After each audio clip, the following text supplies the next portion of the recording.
Palavras poéticas, ok?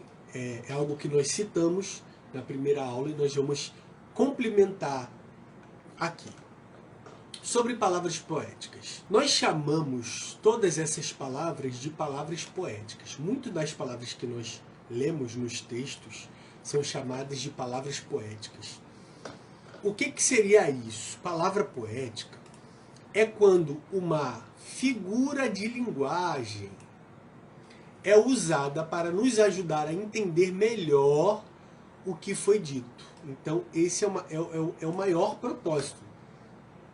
Para que serve palavra poética? Para que serve figura de linguagem?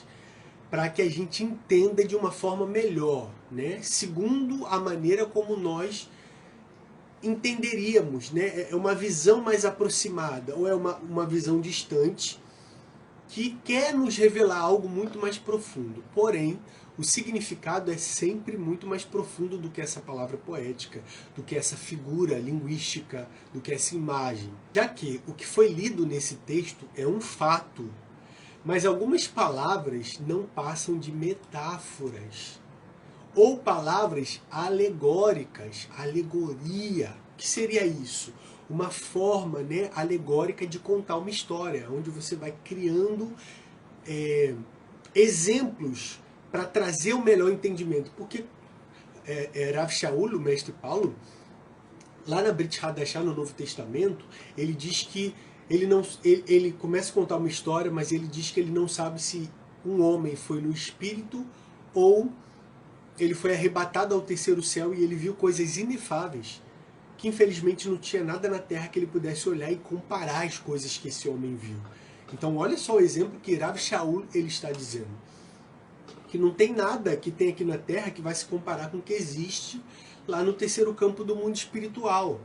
Que dirá no campo em que Moshe viu as coisas no campo da criação. Né?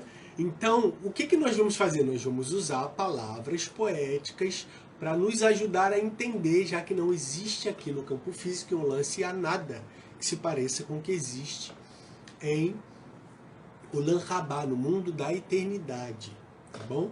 Isso precisa ficar bem claro. Então você quer dizer que tudo que foi escrito não é verdade? Tudo que foi escrito é verdade, é muito profundo. Porém, na hora de escrever, foram acrescentadas palavras poéticas, metáforas, alegorias, para que a gente pudesse aproximar do que realmente e profundamente é a realidade no campo espiritual. Bom, um exemplo para a gente entender melhor dentro das escrituras, falando ainda sobre essas palavras poéticas.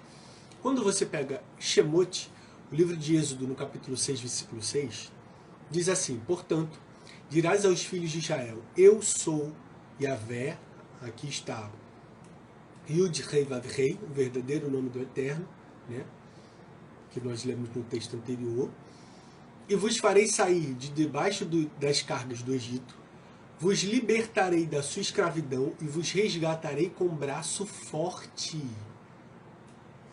e com poderosos atos de juízo. Ok, poderosos atos de juízos, né? Poderosos atos de juízos, fica até um pouco claro porque juízo está ligado a julgamento. Então está deixando bem claro que o Eterno ele vai descer, ele vai libertar o povo, trazendo juízo, trazendo julgamento sobre aquela terra. Mas como é que a gente explica essa palavra poética aqui, braço forte? Se o Eterno ele não é homem, então ele não tem braço. Se ele não tem braço, então isso daqui não existe? Não, é uma comparação, é uma linguagem metafórica, uma linguagem poética, para tentar aproximar a gente da força, ó, da força que o Eterno vai ser como alguém que tem um braço forte, que vai pegar, que vai arrancar, que vai resgatar. É uma palavra poética, né, para tentar nos ajudar a entender o que realmente vai acontecer. Bom, como a mão forte e braço estendido, aqui em hebraico, é Izeroá netuyar. Izeroá netuyar. É uma frase na tradição judaica que representa o uso por Deus de seu poder, olha só, a favor dos judeus. Então, braço forte, Zeroar, Netuiá, ele está falando de poder, ele está falando de coisas sobrenaturais. É só para a gente entender o que significa, não é, essa questão de palavras poéticas. Outro exemplo também, Deuteronômio capítulo 4, versículo 34, ou se um Deus com letra minúscula, um Deus pagão, intentou ir tomar para si um povo do meio de outro povo, com provas, com sinais, e com milagres, e com peleja, e com mãos fortes, ou mão forte, e com braço estendido, e com grandes espantos, conforme tudo quanto o Senhor vosso Deus vos fez no Egito, aos vossos olhos. Então aqui ele já usa braço estendido. Porém aqui, ó, ele já deixa bem claro, sinais, milagres, né? São figuras poéticas para expressar. Ele foi com braços estendidos para abraçar tudo, para pegar tudo, a totalidade, para não deixar nada que era dele. É um outro exemplo.